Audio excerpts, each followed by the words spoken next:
Fireworks, no doubt, everywhere you go. I'm loaded. I'm ready. Are you ready? Let's go inside. Let's do this. I knew you were up to something. Back.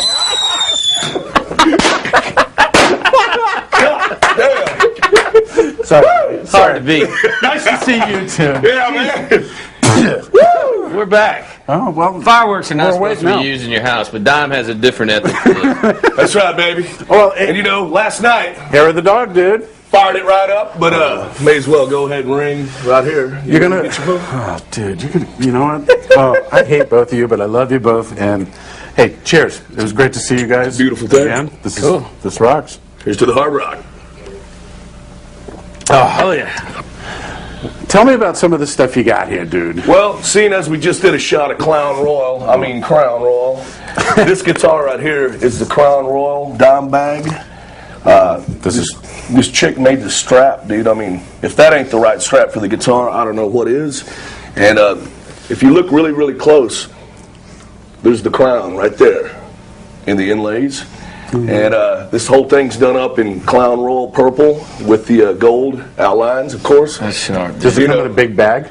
Oh yeah, we got the you saw the bag. You know. Anyway, that's the Clown Royal guitar, and my brother's actually got a Crown Royal pull. His whole right. pull is in the shape of Crown Royal. Shaped like the Crown Royal bottle here. So, you know, we got to talk about a little bit about the last time we saw each other, and it was kind of like we didn't talk much about what was going on, but it was kind of obvious that there was some changes going on, and you guys have moved on. And by the size of that giant damage plan advertisement on the side of the bus, I mean, you know, it's this nice suburban house, and you pull up and there's this gigantic bus, you know, and it's just, you know, normal run of the day. It's like a Crown Royal Right. pool, you know. So it evolves. You guys evolved into damage plan. Enough time sitting around waiting for whatever to happen. So the two new guys, who are they?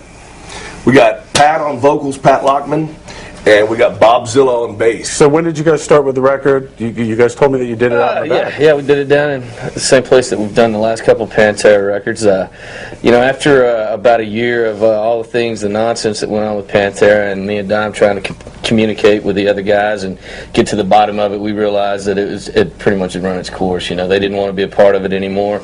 And we couldn't continue to sit around and wait and wait and wait. We gotta rock and roll, want to play. man. We want to play, you know. And with Pantera, we were 1,000% dedicated to it. We never stepped away from it. Never did any side projects. Nothing. It was all about that. You know, just like the guys in Kiss. It's all about Kiss. You know. And so when we started Damage Plan, we said we were going to make the same commitment to it. And we're going to have 1,000% into it. You know, we're not looking back. We're not thinking, you know, we're going to do a Pantera reunion 5-6 years down the road. We're like, that was what it was. It's done. And now we're going to build a new legacy with our new band. And that's the mindset and the goal that we got. Where'd you find the guys? Are they local? We met at a meeting. No. No, that would be my line to you. We met at a meeting. No, actually, Pat used to play guitar for Halford, and I was a huge fan of that Halford record. Matter of fact, we ripped it up last night on the jukebox on 20, and that's just basically we just created a brotherhood, man. You know, we hit it off right out of the chute when I met him. Got all the same skills in common, you know, boozing and jamming, and you know how it goes. Anyway. So I knew Pat for a while, you know, and he was down here, and we're both kind of in the same situation, you know. He didn't know what was going down with the, you know, obviously the metal god had to return to Priest, and that was coming, so, and our thing was happening, and I was like playing him some stuff, and he's like, man, I got to be a part of this thing, and I was like, well, look, man, I got the guitar stuff pretty much covered. We really need some cat on pipes that can really sing his ass off, but fucking gut it, you know, and he was like, man, dude, I got some pipes, I've just never fronted a band yet. And I was like, well, get you a pull, you know. Sent him home on the CD, got it back 2 days later, blew us away, and here it is, man. We knew it was on. We knew the it. Damage Plan, you know. And then once we completed the record and got through, you know, all the legal bull you have to go through when you've been associated with a band like we were with Pantera for so long, we knew we were going to need a monster on bass, and that's where Zilla came into the picture. You know, he's the first guy that came to mind. He's played around here in Dallas in a lot of killer bands, and he's a kick-ass tattoo artist too. That was a big plus. Yeah, he did ink on all of us. So he came down, did his first audition, man, and I felt like we had, you know, Bob Zilla on the bass. It was a monster, you know, and I nicknamed him right there on the spot, and it's been a great great working relationship. Everybody's like brothers. It's just fun. Everything's fun again. It's like the old days when Yeah, it first started that's- out. You know, nobody's- that's what it's all about. Nobody's pulling teeth, you know. The label says y'all want to go do a press thing. We hopped on the bus and went and did 42 cities in 21 days, and nobody bitched one time. You know, we were out there spreading the word, one for all for one, going for it. You know, and it hadn't been that way in the Pantera camp over the last couple of years. You know, and so for us to be able to get back to that was really good for me and Dime, big time. Talk to me about the fur guitar. Is this this has got to have a good story to it? Oh, you know it, man. You know, I'm a huge fan of ZZ Top, and that's where the whole concept came from. So I want to pay a little homage to my man, Billy G, the Reverend himself, and went down to the fabric shop, picked out some nice, tight zebra skin right here. Got the hot glue gun out and went to work, you know. And actually, I did 2 of them. You get one of them. Okay. And I got the other one. All right. And, you know, we jamming on some gasoline stuff, and that's where that rig came from right there. Do you fiddle with guitars a lot? I mean, I see a guitar down there that's got a bunch of cherry bombs in it. What the hell? What the hell is that? Well, you know, I don't have the actual Ace Frehley smoking guitar, so I had to fake it. You know, and I guess I got this thing with fireworks. I don't know what's up Really? with You that. think so? I don't know. What do you think the odds are? You know, so, I mean, we were doing a cover shoot for Guitar World, me and Snake Sabo from Skid Row and Ace Frehley. And I was like, man, if Ace is smoking, mine's got to start smoking. So I threw some cherry bombs up in there and fired it off and got it rolling. I think we can light it up again here in a bit, you know? That'll work. I think we can do it one time for the hard rock. God damn! Woo! Ace Frehley, lead guitar! Shock me!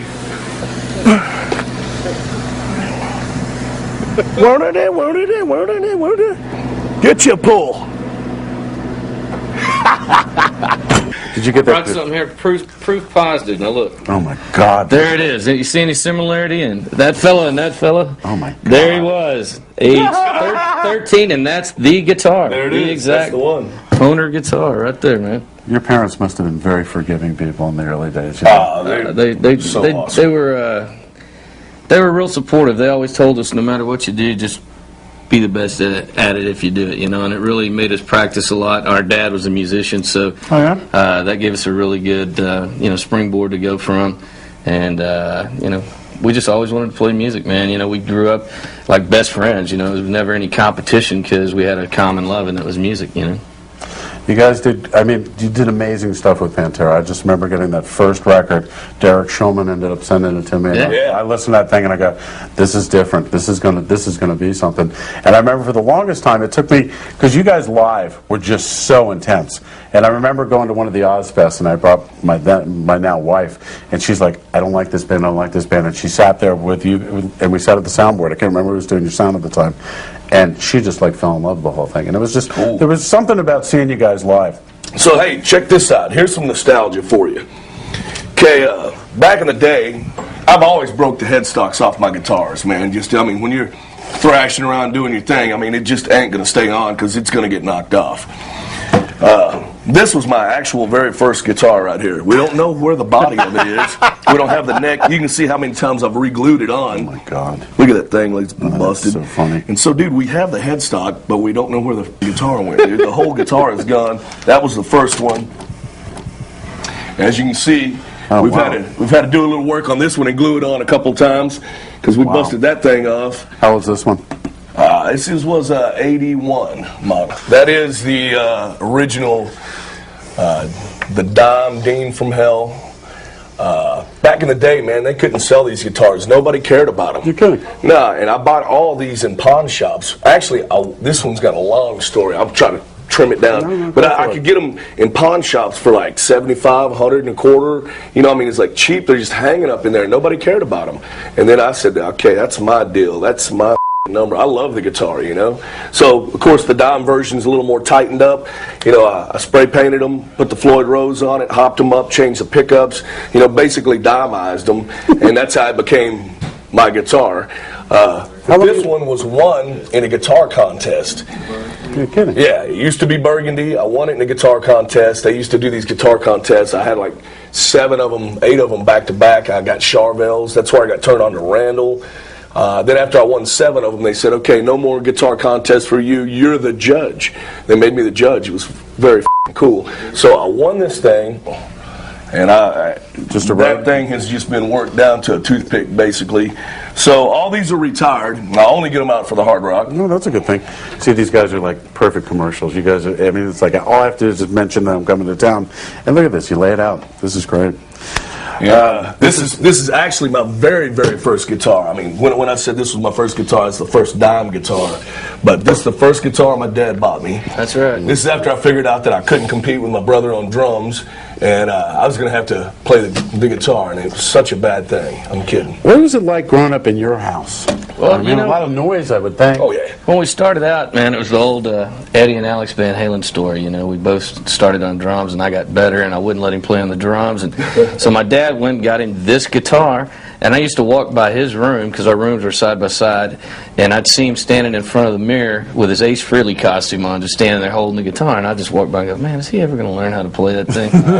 You know, I didn't think he was ever getting on with it. One day he came in and said, you want to jam? You know, and I kind of giggled, and I said, you can play that? And he goes, yeah, man, let's jam. So kicked in, and the first song we ever did was Smoke on the Water. Good old Deep Purple. And you know what? We didn't play their version, and we didn't play the album version, but we played the 12-hour version of us just going over and over. And it's like, this is what we want to do forever now. This is so kick-ass. So. Now, I think that I might have heard at one point the first incarnation of Pantera might have been a glam band.